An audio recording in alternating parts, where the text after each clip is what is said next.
ভগবান বিষ্ণু কেন শেষনাগে শয়ন করেন? ভগবান বিষ্ণুর শেষনাগে অনন্তনাগ শয়ন করা মূলত সৃষ্টির আদি অবস্থা, অনন্ত সময় এবং পালনকর্তা হিসেবে তার মহাজাগতিক ভারসাম্য বজায় রাখার প্রতীক। এটি যোগনিদ্রা বা গভীর ধ্যানের একটি অবস্থা, যা প্রমাণ করে যে সৃষ্টির ধ্বংস হলেও তিনি অবিনশ্বর।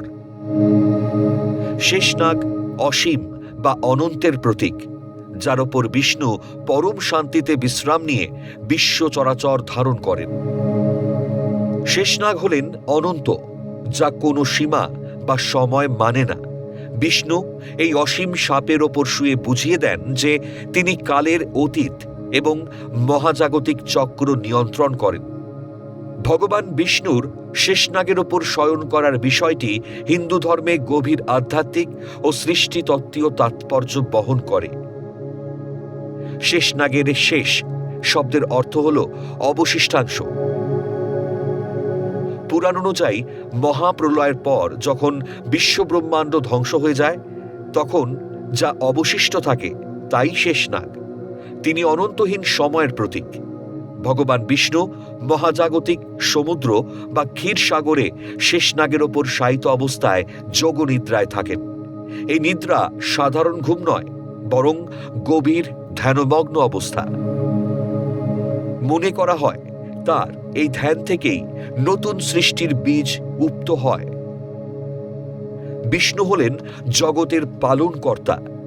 শেষনাগের হাজারটি ফনা মহাবিশ্বের সমস্ত গ্রহ নক্ষত্রকে ধারণ করে আছে বলে বিশ্বাস করা হয়। তার উপর বিষ্ণুর অবস্থান নির্দেশ করে যে তিনি এই বিশাল ও জটিল মহাবিশ্বকে পরম শান্তিতে পরিচালনা ও রক্ষা করছেন। শেষনাগ বিষ্ণুর একনিষ্ঠ ভক্ত ও সেবক। তিনি প্রভুর আরামের জন্য নিজের শরীরকে শয্যায় রূপান্তরিত করেছেন এবং ফনা দিয়ে ছাতার মতো ছায়া প্রদান করেন। দেবশয়নী একাদশী থেকে দেব উত্থানী একাদশী, এই 4 মাস বিষ্ণু যোগনিদ্রায় থাকেন, যাকে চতুর্মাস্য বলা হয়। সহজ কথায়, শেষনাগ হল অনন্তকালের আধার, আর বিষ্ণু হলেন সেই কালের সময়ের ওপর বিরাজমান পরম চেতনা, যিনি বিশ্ব জগৎকে ধারণ করে রাখেন।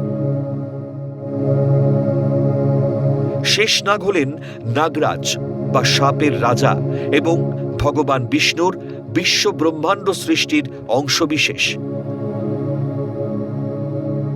পুরাণে বিশ্বাস করা হয় যে শেষনাগ ব্রহ্মাণ্ডের সমস্ত গ্রহকে তার বিশাল ফনায় ধারণ করে নিয়ন্ত্রণ করেন। এই কারণেই ভগবান বিষ্ণু অনন্তনাগ বা শেষনাগে শয়ন করেন।